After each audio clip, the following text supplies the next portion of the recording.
দক্ষিণ গাজার খান ইউনিসের একটি ছোট্ট তাঁবু। ধুলা আর ধোঁয়ার ভেতর ৫১ বছর বয়সী শিরিন খারুব ধীরে ধীরে আগুনে বসানো একটি পাতিল নাড়ছেন। ধোঁয়ার কুণ্ডলীর মধ্যে তার মুখের রেখাগুলো যেন যুদ্ধের ক্লান্তি আর বেদনার ইতিহাস বহন করছে। এই তাঁবুই এখন তার বাড়ি। স্বামীহারা এই নারী তার ৫ সন্তানকে নিয়ে এখানে আশ্রয় নিয়েছেন। গাজার ধ্বংসস্তূপ থেকে পালিয়ে এসেছেন তিনি। আমরা শুনি যুদ্ধবিরতির কথা, কিন্তু তা কখনোই বাস্তবে আসে না। আমরা মিথ্যা আশায় বাঁচি। আমাদের ঘর নেই, জীবন নেই, সবকিছু শেষ। আমরা এখন সত্যিকারের যুদ্ধবিরতি চাই, বাস্তব শান্তি চাই। আমরা চাই তারা যেন তাড়াতাড়ি এটা বাস্তবায়ন করে।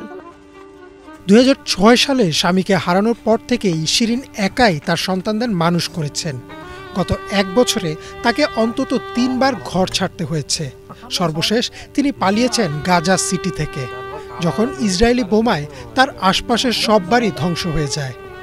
এখন খান ইউনিসের একটি শরণার্থী শিবিরে হাজারো বাস্তুচ্যুত পরিবারের সঙ্গে তিনি বসবাস করছেন আর একটি নিরাপদ ভবিষ্যতের আশায় দিন কাটাচ্ছেন।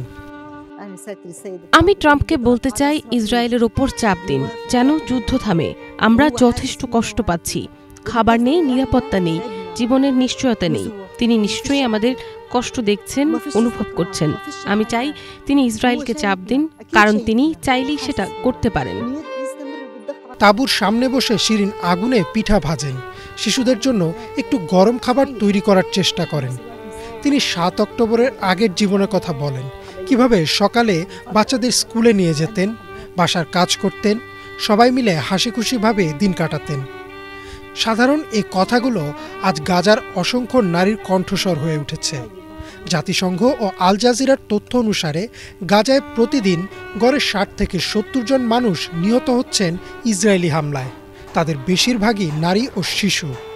গাজার স্বাস্থ্য মন্ত্রণালয় জানিয়েছে ২০২৩ সালের ৭ অক্টোবর থেকে ২০২৫-এর সেপ্টেম্বর পর্যন্ত নিহতের সংখ্যা ৬৭,০০০ ছাড়িয়েছে, যার মধ্যে ৭০%-এরও বেশি সাধারণ মানুষ।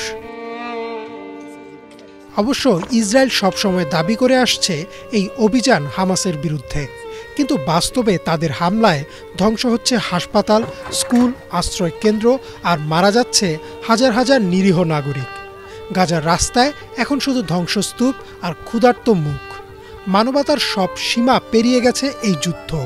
তবুও শিরিন খারুবের চোখে এখনো একটু আলো আছে।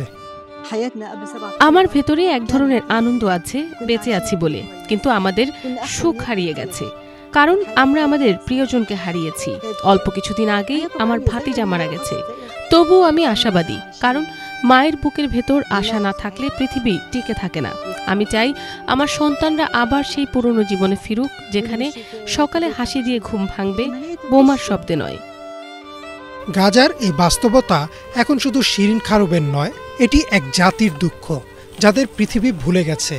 প্রতিটি তাঁবুর ভেতরে লুকিয়ে আছে এক একটি গল্প, এক একটি হারিয়ে যাওয়া জীবনের প্রতিচ্ছবি। আর সেই গল্পগুলোই হয়তো একদিন মানবতার বিবেক নাড়া দিবে। ইমরান মাহমুদ, বাংলা ভিশন।